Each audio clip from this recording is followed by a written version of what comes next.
자, 180페이지, 180페이지. 180페이지, 80페이지. 자, 80페이지를 보세요. 그걸 보면, 이제 사무소 공동 사용 나옵니다. 자, 이제 여기는 뭐 토막토막 나와요. 조금씩. 자, 이제 사무소 공동 사용. 요거는 공동 사용이 뭐예요? 같이 사용하는 거죠? 자, 일단 사무소 공동 사용하는 보면, 자, 공동으로 사용하는 거다. 자, 일단 사무소를 하나를 두고, 갑이라는 을, 그 다음에 병, 그 다음에 정, 여러 개업공개사가 이렇게, 사무실을 같이 쓰는 거예요. 자, 그러면 사무소 하나에 여기는 공인중개사개업공개사고, 얘는 부칙개업공개사고, 얘는, 법인이고, 얘는 분사무소입니다.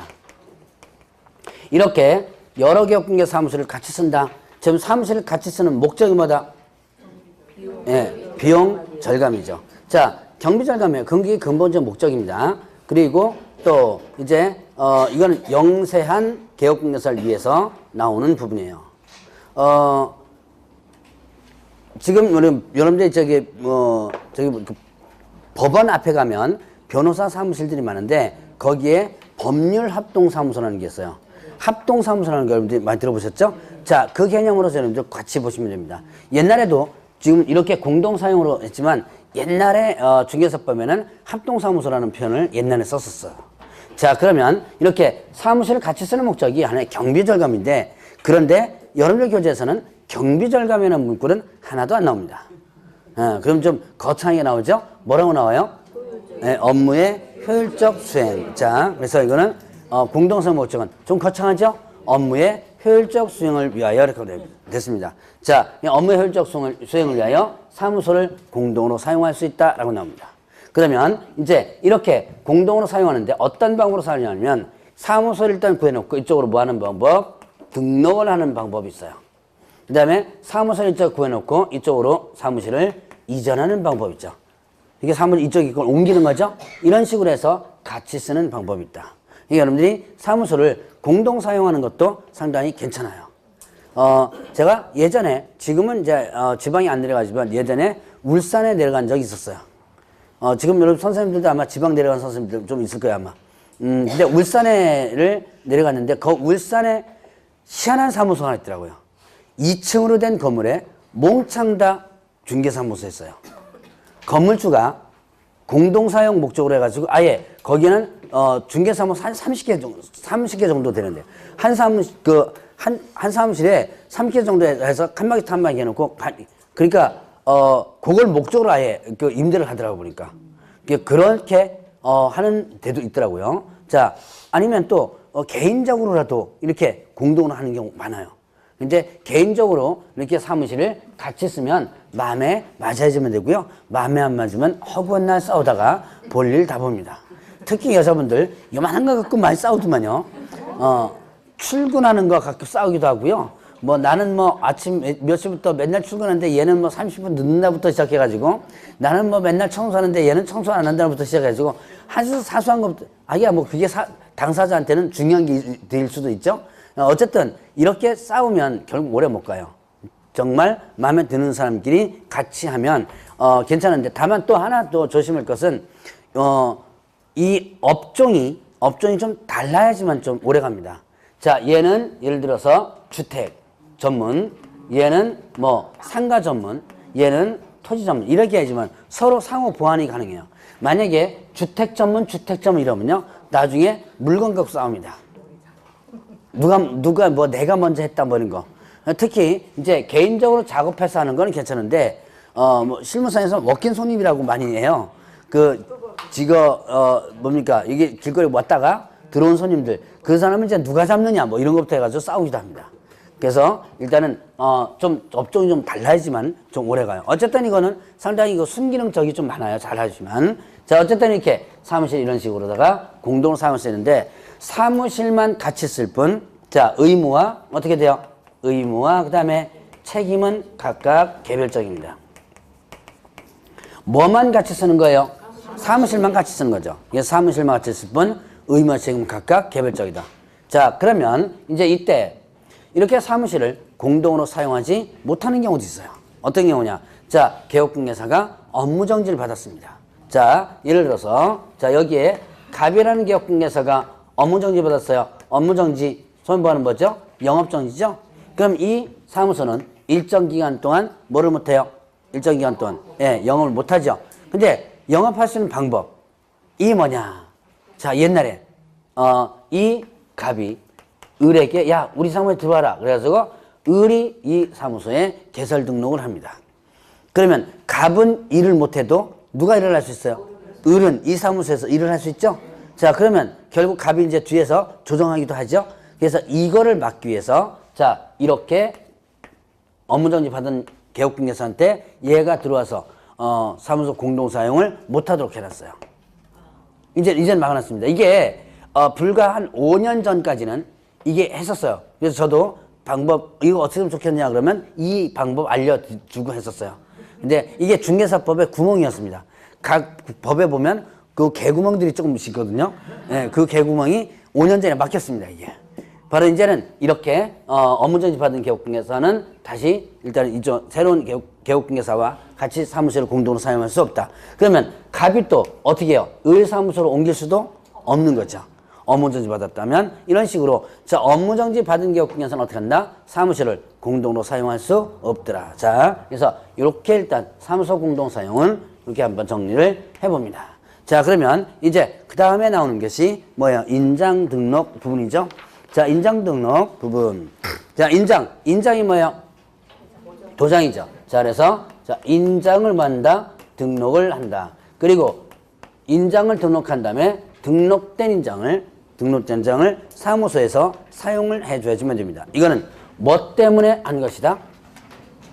예, 이거는 자 책임 중개를 위해서 한 것이다라고 합니다. 자, 인장 등록과 관련된 부분은 이거는 책임 중개를 위해서 했다라고 합니다. 그래서 자, 이 도장을 등록해놓고 중개인을 할 때는 계약서나 이런데 반드시 이 도장을 찍도록 하는 거예요. 만약에 계약서에 이 등록된 인장이 찍혀 있다면 어떻게 되는 거? 이 개업공개사가 중개를 해주게 된 거죠. 중개를 해준 것이 증명되는 거예요. 그래서 이렇게 책임 중개를 위해서다라고 볼 수가 있습니다. 자, 그러면 이때 인장 등록의 대상을 보면요. 대상은 개업공개사, 개업 공인중개사와 그 다음에 또 소속공개사, 소속공개사입니다.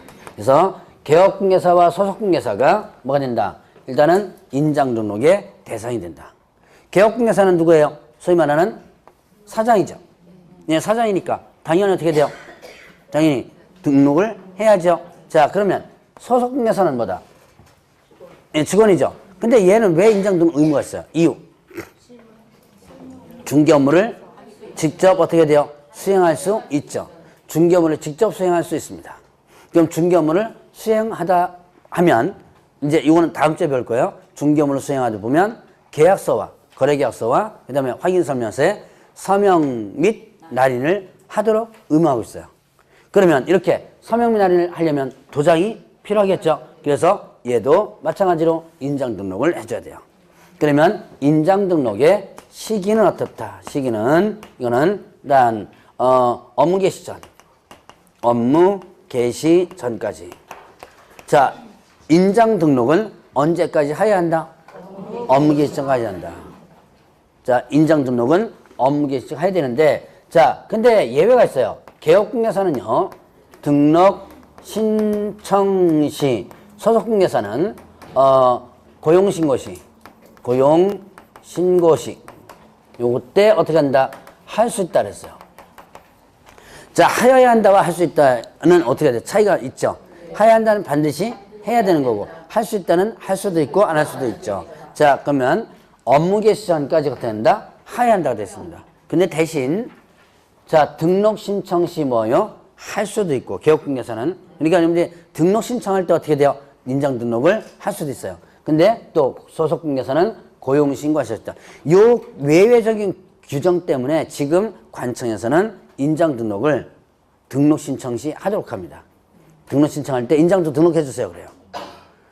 실무상에서는 근데 지네들 편하게 위해서 하는 거예요. 대신 규정상에서는 일단은 등록해 놓고 업무개시장까지 해야 되죠. 네, 업무개시 하도록 하고 있는데 지네들 편하기 위해서 실무상에서 보면 일단은 등록 신청 시 인장 등록을 일단 하도록 하고 있습니다. 어쨌든 자 규정에는 업무개시장까지 하여야 하고 그 다음에 또 개업공개사는 등록 신청 시 소속공개사는 고용신고 시 하시도록 하는 거예요. 자 그러면 이렇게 업무개시장까지 인장 등록을 해야 되는데 어떤 인장을 등록하느냐. 자 공인중개사는 개업공개사하고 부칙개업공개사 그 다음에 또 소속공개사. 자 공인, 부칙, 소속공개사는 어떤 인장이냐면 자 가족관계 등록부라든가 아니면 또 주민등록표 자 주민등록표에 기재된 건물 기재된 건물이야. 기재된 성명. 자 가족관계 등록부라든가 그 다음에 주민등록표에 기재된 성명. 그럼 소위 말하는 뭐예요? 소위 말하는 본명이죠. 자 여러분들 예명 쓰시는 분 계시죠? 예명 아마 많이 쓰실걸요? 제가 종종 경험합니다. 그 수강생분들 나중에 이제 전화번호를 갖다가 이제 가끔 받는 경우가 있는데요. 이름을 이렇게 저 누굽니다 이름 불러요. 근데 나중에 개업했다고 명함 딱 주면요, 명함의 이름이 전혀 아닌 거예요. 그러니까 이전에 그 전화번호 할 때 준 이름은 소위 말하는 예명, 이뻐요 이름이. 명함에 있는 이름보다는 훨씬 이쁘더라고요. 근데 요즘은 개명이 가능하죠. 요즘은 옛날보다 이름 바꾸는 게 쉬워졌어요. 상당히 쉬워졌어요. 법원에 거의 뭡니까 제출하면 거의 다 많이 받더라고. 보니까 이유만 적당히 돼가지고 하면 일단 쉽게 돼요. 그러니까 만약에 이름이 좀 그렇다 그러면 이름 요즘 쉽게 바꾸니까 일단은 한번 바꿔보세요. 자 어쨌든 가족관계 등록부라든가 주민등록표에 그렇다고 제가 뭐 장명하는데 있는 건 아니고 이름이 뭐 팔자가 어쩌고저쩌고 하더라고요. 보니까 여러분이 믿는지 안 믿는지 모르겠지만 뭐 교회 다니는 사람도 나중에 보니까 다 전보로 다니더라고요. 보니까 자 일단 가족관계 등록부라든가 주민등록부에 기재된 성명의 인장을 등록하라고 그랬고요. 소위 말하는 본명. 그 다음에 크기가 7mm 이상. 그 다음에 또 30mm 이내의 인장. 크기도 이렇게 제한이 됩니다. 자, 일단 얘네들은 뭐예요? 개인들이에요. 개인들은 자, 이때 어떻게 자, 이렇게 해서 인장에 대한 종류가 있고요. 자, 인장 등록 신고서라는 게 있습니다. 인장 등록 신고서를 제출하면 돼요. 전자문서로도 일단 가능하도록 되어 있습니다. 자, 그러면 이제 법인 보죠. 법인은 자, 사무소가 두 가지 종류의 사무소가 있었죠. 무슨 사무소, 무슨 사무소? 주된 사무소. 자, 주된 사무소와 그 다음에 또 분사무소. 자, 주된 사무소, 분사무소 있는데 주된 사무소는요, 상업등기 규칙에 의한 신고된 인장을 등록합니다. 상업등기 규칙 인장. 이거는 뭐 여러분들 이렇게 뭐 어렵게 썼지만 그냥 간단해요. 법인인감이에요. 여러분 주식회사 해가지고 법인인감 있거든요. 자, 이 법인인감이에요. 이게 상업등기 규칙에 의해서 인감신고를 합니다. 그 도장이에요. 그냥 법인인감이다라고 생각하시면 돼요. 자, 그러면 분사무소는 자, 이거는 뭐라 했죠? 분사무소는 지점이라고 그랬죠. 자, 이 분사무소는 주된 사무소에 등록한 상업등기규칙의 인장을 그대로 등록하거나 아니면 자 법인의 대표자가 보증하는 인장. 자, 법인의 대표자가 보증하는 인장 둘 중에 뭐한다? 택1 선택해서 하게 됩니다. 둘 중에 하나는 등록해줘야 돼요. 자, 보죠. 분사무소는 주된 사무소에 등록한 거 그대로 등록할 수 있어요. 자, 분사무소는 주된 사무소 등록한 거 그대로 어떻게 돼요? 등록할 수도 있습니다. 자, 그 다음에 또 이제 법인의 대표자가 보증하는 인장. 자, 이 법인의 대표자가 보증하는 인장이 도대체 뭐냐? 이거는 사용인감이에요. 맞아요. 그럼 사용인감이 뭐냐? 자, 일단 지금부터 상법 얘기를 잠깐 하겠습니다. 그냥 기억 안 해도 좋아요. 원래 기억 안 해도 좋습니다. 이런 건 기억 잘하고요. 꼭 기억해야 됩니다. 이런 건 기억 잘 안 하더라고요. 자, 상법에서 보면, 자, 이 분사무소가 뭐죠, 지금? 분사무소가 뭐라 그랬어요?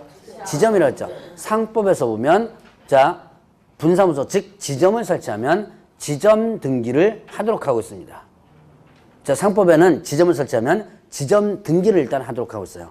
바로 지점 등기를 할 때 그 지점장의 인장을 누가 보증해가지고 법인의 대표자가 보증해가지고 상업등기규칙에 의해서 신고를 하는데요. 바로 이게 뭐냐면 그 지점의 인감이에요. 그 지점의 인감이거든요. 자, 이거를 흔히 실무용어로는 사용인 인감이라고 많이 하고 있습니다. 자, 일단 다시 이게 뭐라 그랬죠? 금방 이 도장이 법인의 대표자 보장인장이 예, 사용인 인감. 근데 이건 여러분들이 이제 흔히 실무상에서는 사용인 인감 이렇게 표현하지만 자, 지점 등기를 할 때 그 지점에서 사용하는 인감이라고 그랬죠? 지점 등기를 할 때 그 지점에서 사용하는 인감을 뭐한다? 사용인감이라고 그러고요. 그 지점장의 인장을 일단은 얘가 대표자가 보증해가지고 일단 신고하는 거예요.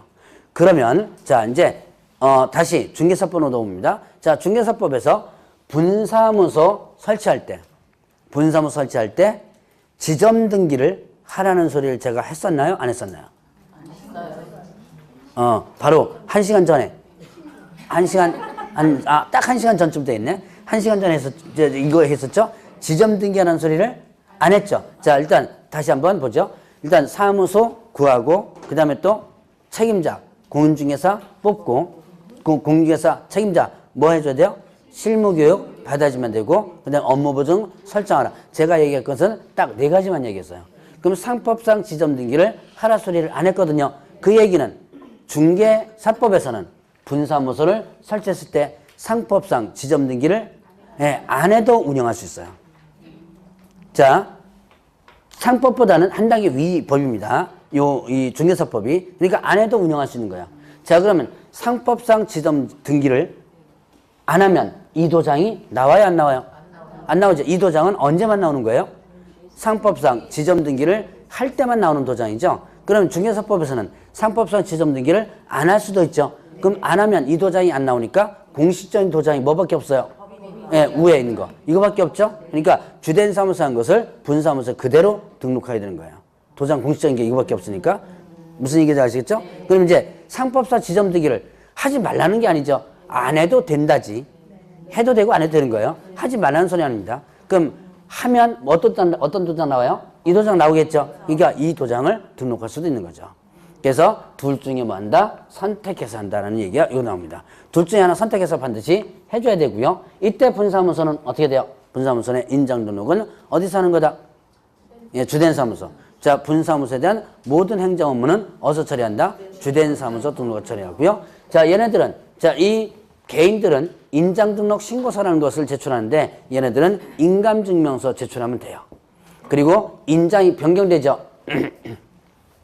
인장이 바뀝니다. 변경되면 7일 이내 변경 등록을 하도록 하고 있어요. 자, 인장이 변경된다 그러면 어떻게 한다? 며칠 이내? 7일 이내 변경 등록을 하도록 하고 있다. 이거 인장과 관련된 부분 위반하면 개업공에서는 어떻게 된다? 업무정지. 업무정지고요. 그 다음에 소속공은 어떻게 된다? 자격정지. 자, 자격정지 이렇게 됩니다. 다시 한번 개업공에서는 어떻게 되고요? 업무정지. 소속공은 어떻게 된다? 자격정지. 자, 요까지 하면 인장과 관련된 부분을 정리를 해봅니다. 자, 그러면 이제 뒤로 넘어가면 개업공에서의 업무범위 나와요. 자, 거기 보니까 84페이지에 업무 지역과 관련된 부분이 나오네요. 공인중개사인 개업공개사와 그 다음에 또 법인인 개업공개사 있죠? 공인하고 법인 개업공개사는 업무 지역이 어디다? 전국. 그러니까 사무소가 어디 있든지 내가 전국에 있는 중개대상물을 중개해 줄 수 있는 거야. 자, 그런데 부칙 개업공개사가 있습니다. 얘는 자격증 없죠. 자격증 없죠. 그래서 어디로 제한된다? 사무소, 소재지, 특별시, 광역시, 도 내에 있는 중개대상물 중개할 수 있다. 사무소, 소재지, 특별시, 광역시, 도 업무지역이 제한되죠. 자, 그러면 광명시에 부칙 개업공개사 있습니다. 자, 혹시 한번 얘기했을 거예요. 지나다니면서 부동산 중개인 사무소 혹시 그 지나가면서 간판에 부동산 중개인 사무소라고 혹시 있다면 이게 부칙개혁공개서예요. 자, 그러면 광명에 이렇게 부칙개혁 있습니다. 그러면 업무 지역이 어디? 예, 경기도죠. 경기도 내에 있는 물건만 중개해 줬어요. 이 범위를 벗어나서 만약에 중개해 준다면 이때는 업무 정지 처분을 받을 수 있습니다. 자, 예? 그렇죠. 서울에서는 서울시, 경기도는 경기도. 이렇게 그 안에서만 하는 거죠. 자, 옛날에는요, 99년도 때까지는 업무 지역이 어디로 제한됐었냐면 얘네들이요, 사무소 소재지 시군 구로 제한됐어요. 옛날에는. 그러니까 광명시면 어떻게 해요? 네, 광명시에서만 하는 거예요. 근데 문제는 이렇게 너무 좁다 보니까 이제는 옛날에는 이렇게 그 중개 범위가 좁았어요. 옛날 같은 경우는. 그 동네에서만 주로 많이 했죠. 그래서 좁아가지고 광명시 이렇게 해도 됐는데 이게 이제 점점 어떻게 돼요? 중개 범위가 늘어나죠. 그러니까 특히 이제 이 동네 같은 경우 어디에 물건이 많이 올라와요? 구로구에 있는 물건이 많이 왔다 갔다 하거든요. 접견 지역 같으니까. 근데 이렇게 업무 지역이 바뀌어버리면 이게 업무 정지 받았어요. 그래서 얘네들도 업무 지역적 우리도 전국으로 해달라고 해가지고 그때 중개사법 개정할 때 2000년도 개정할 때 업무 지역을 전국으로 만들어 놓습니다. 예고안이 그렇게 나와요. 그런데 누가 또 들고 났냐면 공인중개사인 개혁공개가 들고 났습니다. 이게 어떤 놈은 연락이 공부해가지고 자격 취득해가지고 일하고 있는데 어떤 놈은 옛날부터 있었던 거 가지고 왜 같이 정군하면 무슨 차이가 있느냐? 너네하고 내내가 안 된다 그래가지고 들고 나와버린 거예요. 그래서 가운데 접점을 찾은 게 뭐냐면 특광시로다가 했던 거예요. 특별시, 광역시, 도로, 특광도로다가 일단 좀 줄여놨습니다. 자, 어쨌든 얘네들은 어차피 지금은 업무가 거의 못해요. 지금쯤은 이제는 거의 소멸돼 가고 있다 그랬죠? 그래서 한 5, 6천 정도의 업소가 있지만 현실적으로 활발하게 중개업하는 데는 한 1000개도 채 안 됩니다. 점차 일단 소멸하는 부분이다라고 했었죠. 자, 어쨌든 업무 지역이 이렇게 된다라는 거 있고요. 자, 이제 겸업과 관련된 부분이죠. 85페이지 보니까 자, 개업 공인중개사의 겸업과 제한 부분 나옵니다. 자, 공인중개사인 개업공개사와 그 다음에 또 뭐예요? 부칙개업공개사.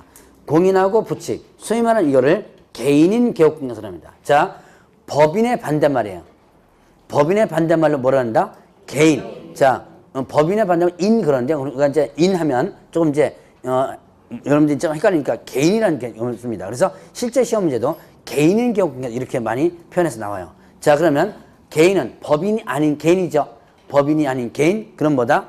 법인이 아닌 개인 하면 공인 개업공개사와 그 다음에 부칙 개업공개사. 얘네들은 겸업의 제한이 없습니다. 일단 1차적으로 겸업의 제한이 없다. 자, 그러면 여러분이 공인중개사 개업공개사나 부칙 개업공개사, 자, 중개사무소에서 다른 업을 해도 됩니다. 자, 이런 다른 업 하는 거 혹시 보신 분? 인테리어. 자, 제가 한번 그 11월 달에 여기 잠깐 물어봤던 것 같은데, 자, 뭐 인테리어 하는 개업공개 있어요. 뭐 상당히 많더라고요. 커피숍 하는 데 사람도 있고요. 세탁소, 예, 맞아요. 세탁소. 그 다음에 꽃집, 뭐 별거 다 있습니다. 예전에 제가 개업공개사, 어느 개업공개사는 빤스 장사도 했었어요. 제가 봤어요. 근데 좀, 그런 거는 좀 하지 않았으면 좋겠어요. 좀 기왕, 여러분들은 뭐다? 전문 직업인이죠. 그래서, 뭐 전문 직업이라고 해서 뭐 빤스 못 파는 건 아니지만. 그래서 어쨌든 이런 게 있었습니다. 자, 그래서 자유롭게 할 수 있는데, 다만, 뭔다? 이제 다른 법에서 하는 거 못해요. 예를 들어서 뭐 변호사, 의사 이런 거 못하죠. 자, 그거 빼놓고는 다 할 수 있어요. 자, 그러면 85페이지 보니까 뭐냐면 법인인 개업공개사 있죠. 자, 이제 법인인 개업공개사는 겸업이 제한된다라고 나오죠. 자, 일단은 법인 한번 보죠. 자, 법인인 개업공개사는 어떻게 된다? 법인은 자, 여러분들이 등록 기준에 있습니다. 등록 기준에 법 제14조에 규정된 업무만을 영위할 목적으로 살펴라 했죠? 영위할 목적으로 어떻게 하라? 설립하라.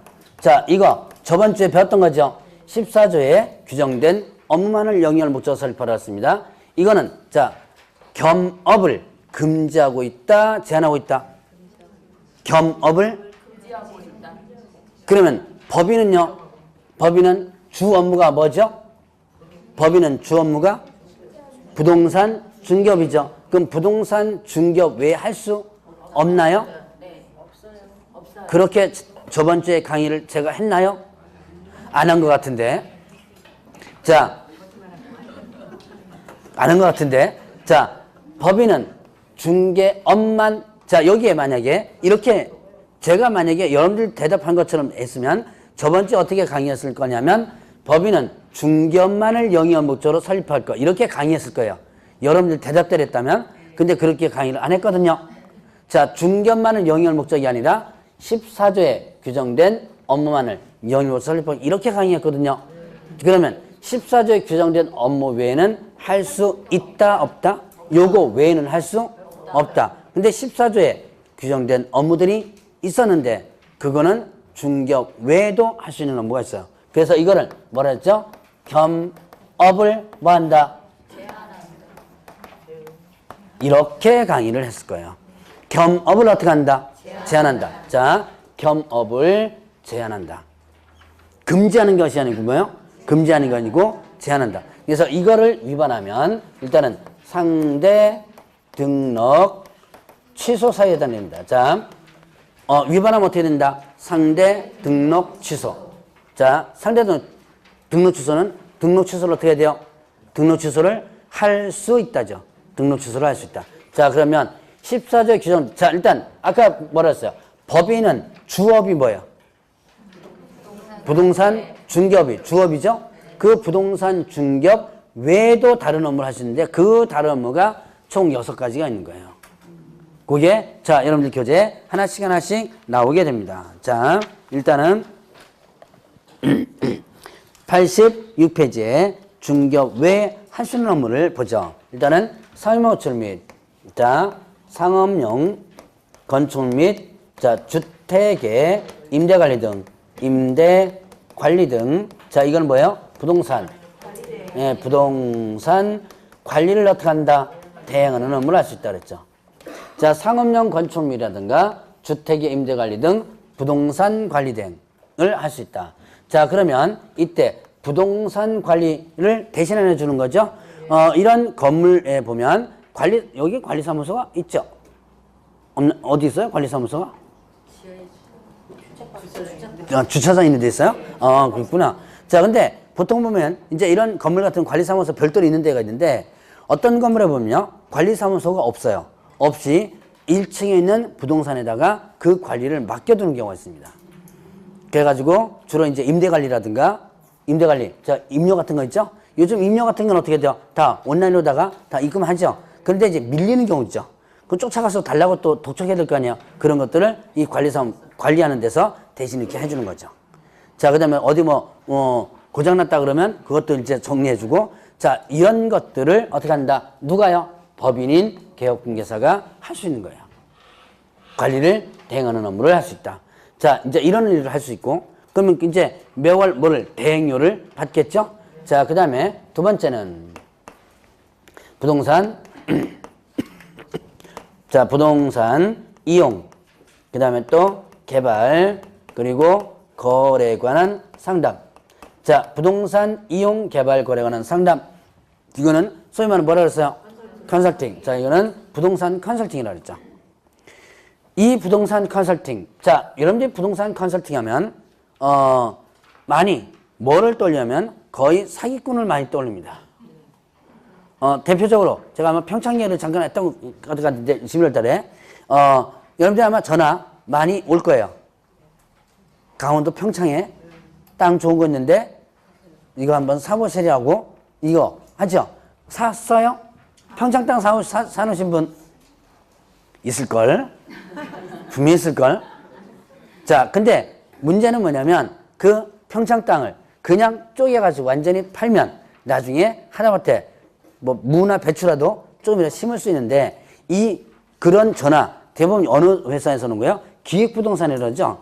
거기서 하면 지분 거래를 합니다. 지분 등기를 해줘요. 등기를 해준다고 큰 소리 쳐놓고 나중에 등기가 된다면 이 큰 땅에 지분권자가 몇백 명 됩니다. 자, 그래야 되니까 이거는 나중에 팔지도 못해요. 그래서 이제 파는 방법이 있어요. 어떻게 파냐면 그 기획부동산 가서 한번 엎어버리는 거예요.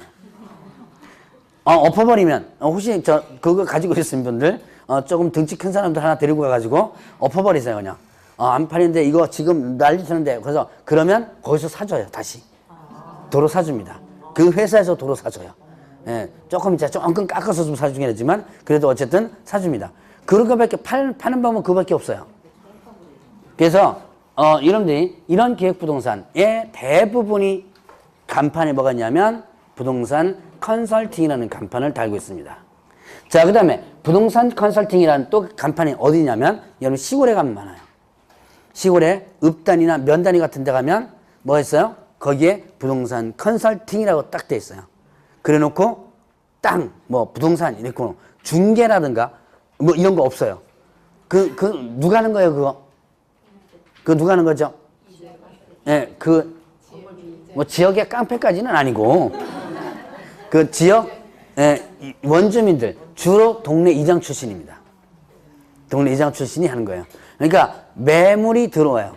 이건 나중에 이제 금쟁이 가서도 잠깐 얘기할 텐데 이장한테 매물이 많이 들어오거든요. 그러니까 어떻게 하냐면 그러면 이제 좀 부동산에다가 또 넘기기도 아까우니까 그거를 내가 차립니다. 그러니까 공인중개사 사무소 이런 거 못 다니까 그냥 뭐란다? 부동산 컨설팅을 달아요.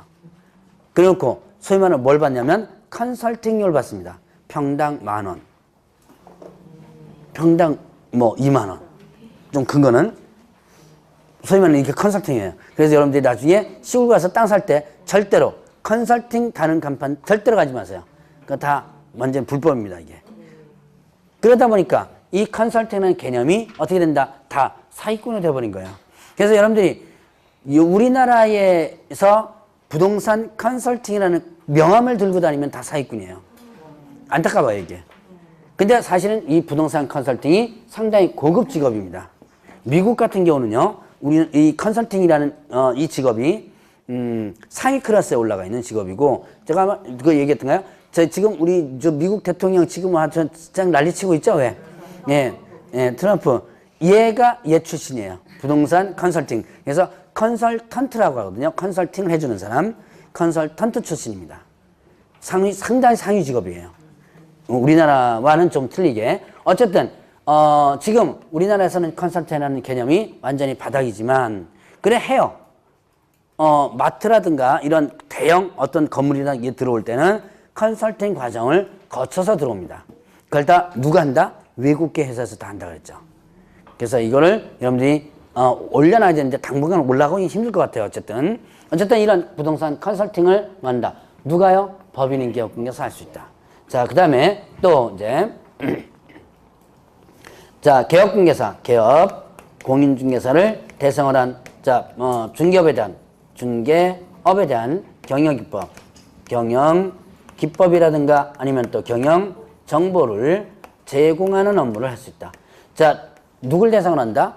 개업, 공인중개사 대상으로 뭐에 대한? 중개업에 대한 경영기법, 경영정보 제공. 요거를 소위 말하는 뭐라 한다?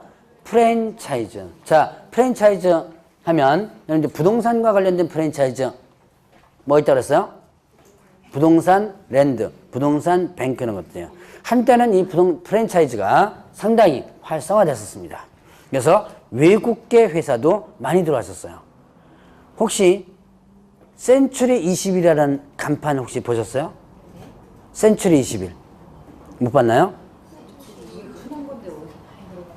센츄리 21. 그 다음에 ERA라는, 이 센츄리 21이 가장 많았고, ERA라는 또 간판이 있어요. 지금은 많이 이제 내렸는데요. 자, 미국계 프랜차이즈 회사입니다.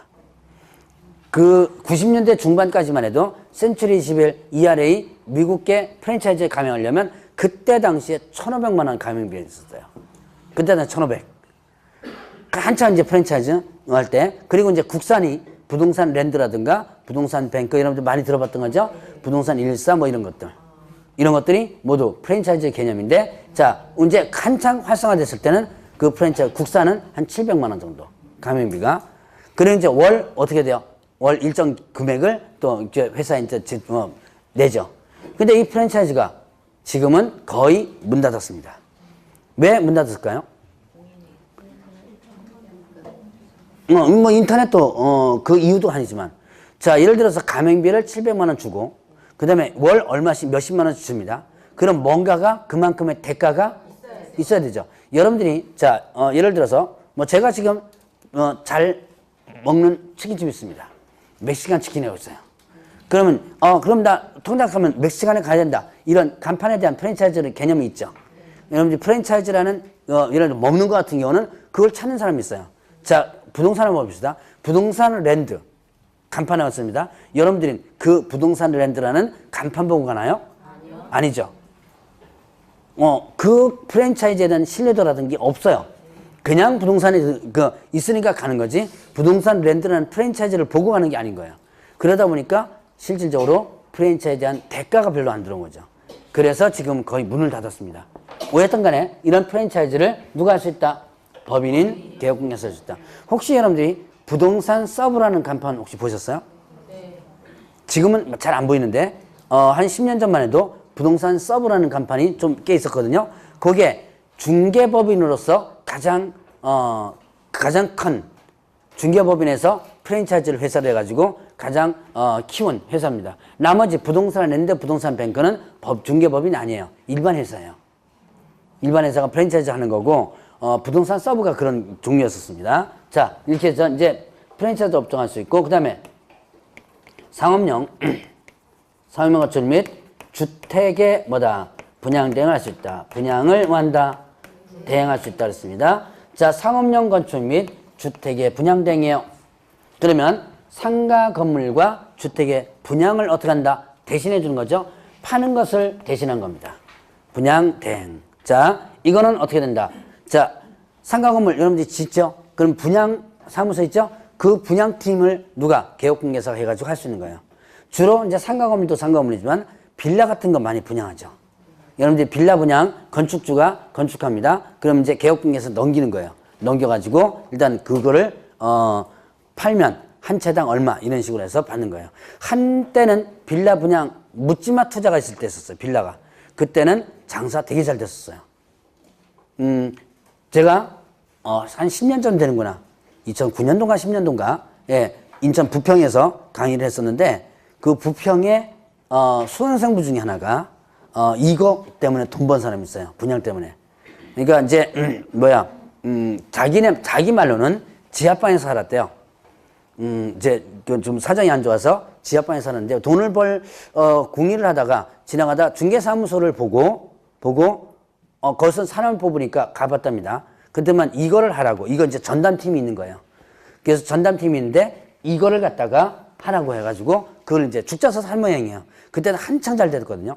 얼마나 잘 됐냐면 예를 들어서 건축주가 나 이거 이제 건축을 하죠. 하면 나 이제 1억 정도만 받아줘 이렇게 하는 거예요. 그러면 나머지 더 받는 것은 다 내 거예요.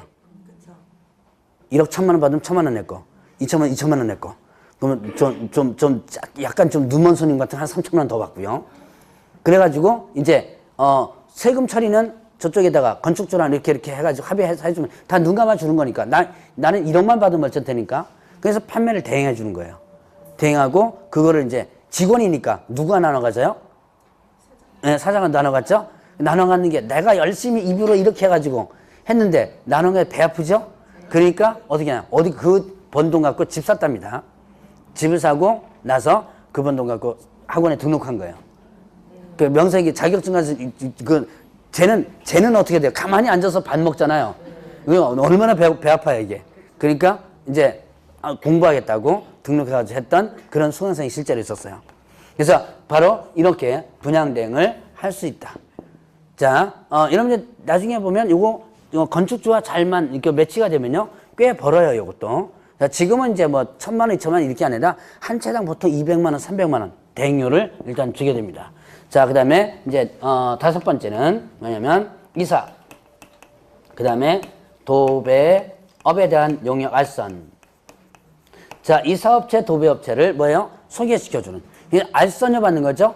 자, 누굴 대상으로 해서 의뢰인, 중개 의뢰인에게 이사업체, 도배업체를 소개시켜주는 거예요.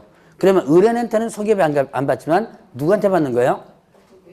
예, 이 이사업체, 도배업체한테 소개비 받죠? 예. 자, 그 다음에 경매, 그 다음에 공매부동산에 대한 권리 분석, 권리를 분석하고 그 다음에 취득을 만다 알선하고 그 다음에 매수 신청을 대리하는 부분이 있습니다. 경매 공매 부동산에 대한 권리 분석, 권리를 분석해 주고요.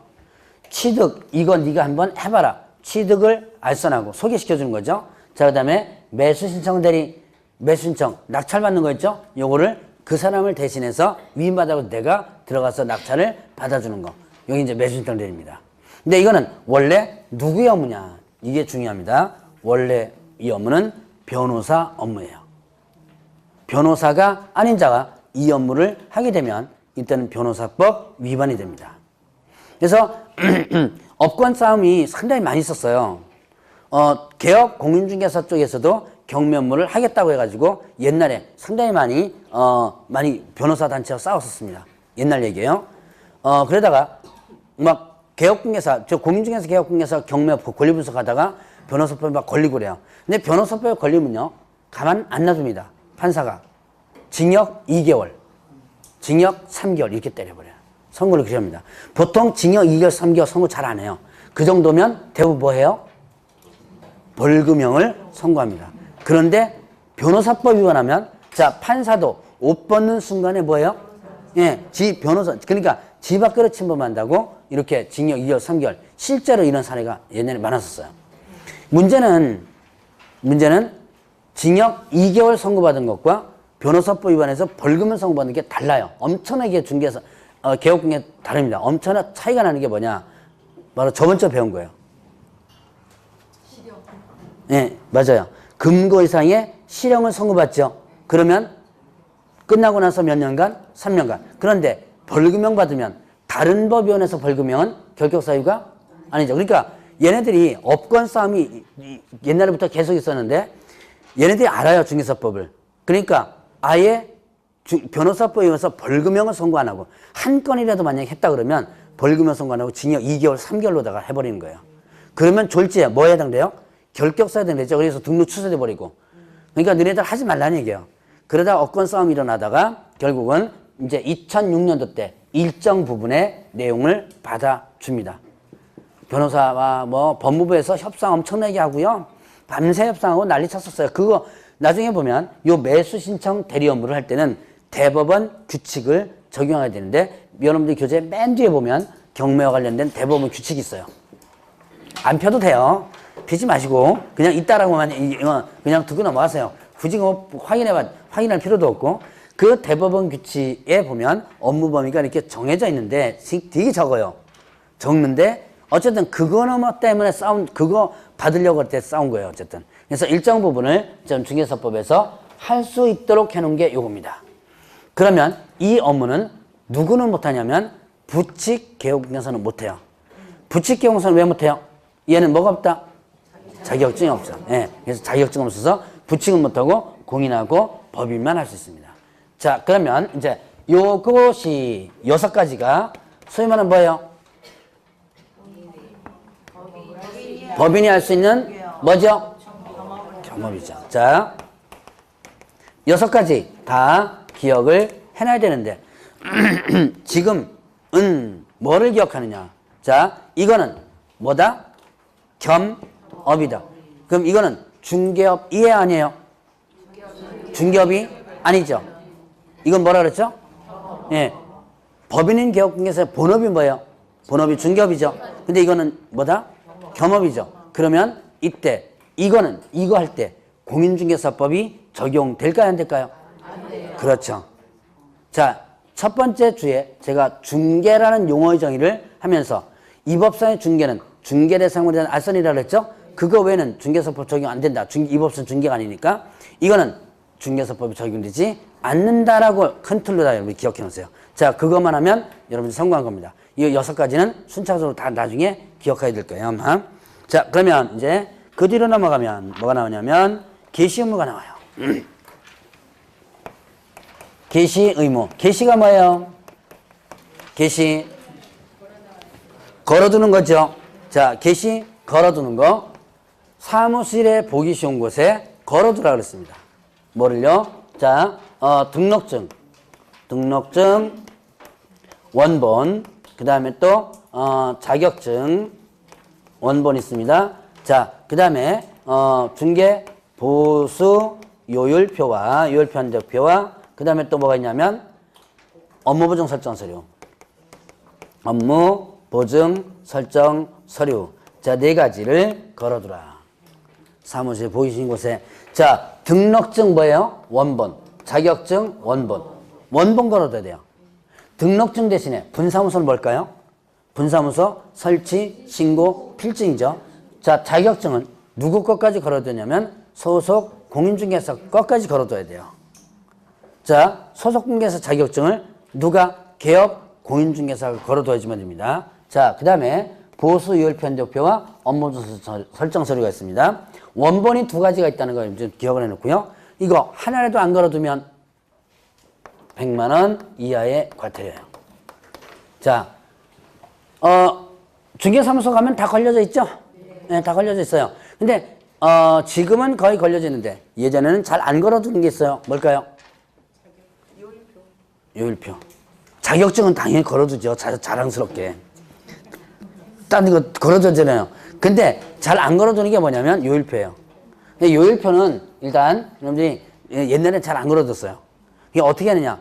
그냥 책상 그 상담하는 책상 밑에다가 재워놓고 뭐 올려놔요? 거기다가 신문지 올려놓습니다. 뭐 아니면 이런 방법도 씁니다. 이렇게 쭉 이제 걸어놓죠. 여기다가 요율표를 해놓고 여기다 화분 하나 딱 걸려놔요. 나중에 단속 나오죠? 싹 치우면 돼요.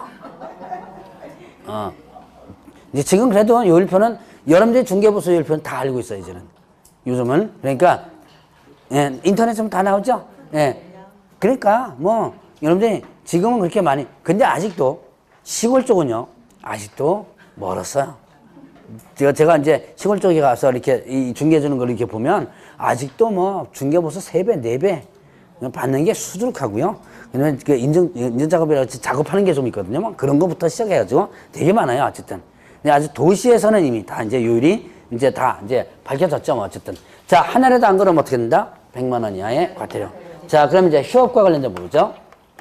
휴업은 뭐 하는 거예요? 휴업. 쉬는 거죠. 3월을 초과하여. 자, 휴업을 하고자 할 때, 이때 등록증을 첨부해가지고 뭐 한다? 미리 신고한다. 자, 휴업의 기본 개념입니다. 자, 쉬고자 할 때는 몇 개월 초과할 때요? 3개월. 자, 초과하면 이 3개월이 들어가요, 안 들어가요? 초과하면 이거 시험 문제 나옵니다. 3개월 안 들어가요. 3개월 안 들어가죠. 자, 초과, 미만, 그 다음에 이상, 이하. 뭐를 초과한다 그러면 이 해당 사항이 안 들어가죠. 이것도 시험 문제 벌써 몇 번 나왔습니다. 이거 응용돼가지고. 자, 그 다음에 이상, 이하는 여기 어떻게 돼요? 들어가죠. 자, 그러면 3개월까지는 어떻게 돼요? 3개월까지는 휴업 신고를 안 하고도 그냥 문 닫고 있어도 돼요. 근데 3개월을 어떻게 한다? 초과하여 휴업을 하고자 할 때는, 이때는 미리 하고자 할 때 사전이죠. 뭘 첨부해가지고 등록증 첨부해서 미리 신고하는 거예요. 그러면 이때 이제 휴업은 몇 개월 초과했으면 6월을 초과할 수 없습니다. 자, 휴업은 몇 개월 초과할 수 없다? 6개월. 그래, 한 번 휴업하면 몇 개월까지 휴업하는 거? 6개월까지만 휴업하게 되는 거예요. 자, 그러면 이때 부득이한 사유가 있다면 이때는 예외적으로 6월을 초과할 수 있습니다. 원래는 6개월을 초과할 수 없다 그랬죠. 그런데 부득이한 사유. 자, 요양, 입영, 취학, 이에 준하는 부득이한 사유가 있었어요. 자, 뭐예요? 부득이한 사유. 요양. 그 다음에 입영. 그 다음에 취약. 그 다음에 이에 준하는 부득이한 사유. 병원에 입원하는 거죠. 요양. 입영 하는 거예요. 군대 가는 거. 취학, 학교 가는 거. 초등학생만 학교 가는 거 아니에요. 여러분들 학교 갈 수 있죠? 자, 그 다음에 준하는 부득이한 사유일 때는 6개월을 초과할 수 있다. 애초부터 6개월까지 초과할 수, 애초부터 6개월을 초과해서 쉴 수가 있다는 거예요. 자, 그러면 이때 이제 기간을 만다 변경하고자 할 때 이때는 기간 변경 신고. 기간 변경 신고를 하면 됩니다. 기간을 어떻게 할 때? 변경하고자 할 때. 이건 이제 두 가지예요. 자, 예를 들어서 6개월까지 휴업을 했는데 부득이한 사유가 발생된 거예요. 그럼 기간은 어떻게 돼요? 예, 연장시켜야죠. 이때 변경 신고를 할 수 있고요. 또 하나는 자, 내가 4개월간 휴업 신고합니다. 자, 3개월 초과해서 4개월간 휴업 신고했으면 자, 굳이 부득이한 사유가 아니더라도 법적으로 얼마까지 더 쉴 수 있어요? 6개월까지니까 2개월을 더 쉴 수 있죠. 그러면 그 2개월을 더 연장해서 더 쉴 수 있도록 기간 변경 신고를 할 수 있는 거예요. 자, 이 기간 변경하고자 할 때는 변경 신고를 하도록 하고 자, 업무를 재개하고자 합니다. 업무를 다시 시작하고자 하는 거예요. 그러면 어떻게 한다? 업무 재개 신고를 한다. 그러면 이때 즉시 뭐를 반환하냐면 등록증을 반환을 합니다. 업무 재개하고자 할 때 업무를 다시 시작해야죠. 그럴 때는 어떻게 한다? 재개 신고를 한다. 그러면 즉시 등록증을 반환해 준다. 자, 휴업 신고하면 등록증 어디가 있어요? 휴업 신고하면 등록증 첨부해서 하라 했죠. 등록 반창이가 있죠. 업무 재개 신고하면 이걸 다시 반환해 주는 거예요. 자, 이제 이렇게까지가 휴업과 관련된 부분이고, 자, 폐업도 보면 폐업은 간단합니다. 폐업을 하고자 할 때 이것도 마찬가지로 뭐 첨부해서 등록증을 첨부해가지고 마찬가지로 미리 신고한다. 뭐 폐업하면 그 다음에 또 등록 효력이 없어지면 끝이죠. 자, 여기서 휴업과 폐업에서 공통되는 게 있습니다. 뭘까요? 일단 등록증 첨부한다는 거. 여기 일단 공통이죠. 자, 이 등록증 공통이고 휴업과 폐업 신고에서 또 공통이 뭐냐? 예, 미리 여기 하고자. 자, 휴업하고자 할 때 3개월 초과해서 기간 변경 하고자 할 때 업무 재개 하고자 할 때 미리죠. 폐업하고자 할 때 다 사전 신고예요. 이게 하나의 공통이다. 그럼 위반하면 어떻게 되느냐? 자, 휴업과 폐업 신고 위반하면 어떻게 돼요? 이거는 100만 원 이하의 과태료. 하고자 할 때 안 하죠? 그럼 100만 원 과태료고요. 자, 하나 더. 여기 6월 초과 여기 있습니다. 자, 휴업은 6개월을 초과해서 할 수 없다 그랬죠? 근데 정당한 사유 없이 6개월을 초과해서 휴업했다라고 한다면 이때는 상대 등록 취소 사유에 해당돼요. 자, 지금 다 머릿속에 기억하려고 하지 말고 눈 또 한번 찍어 놓으라 그랬죠? 한번 듣고 뒤에 가서 들으면 머릿속에 조금씩 기억이 날 겁니다. 자, 그러면 이제 이런 절차니까 간단하게 보는 거예요. 그 다음에 91페이지 보면 간판에 철거 부분이 있습니다. 뭐 했을 때? 이전 신고할 때, 폐업 신고할 때 뭐 했을 때? 등록 취소했을 때. 자, 간판 철거는 이전 신고했을 때. 그 다음에 또 폐업 신고했을 때 등록 취소되면 그 간판을 뭐하라? 철거하라. 왜 그럴까요? 나중에 거기 가서 다시 쓸 수 있죠. 그때 간판 철거를 하도록 하고 있고 만약에 철거 안 하면 강제 철거, 대집법에 따라서 대집행할 수 있어요.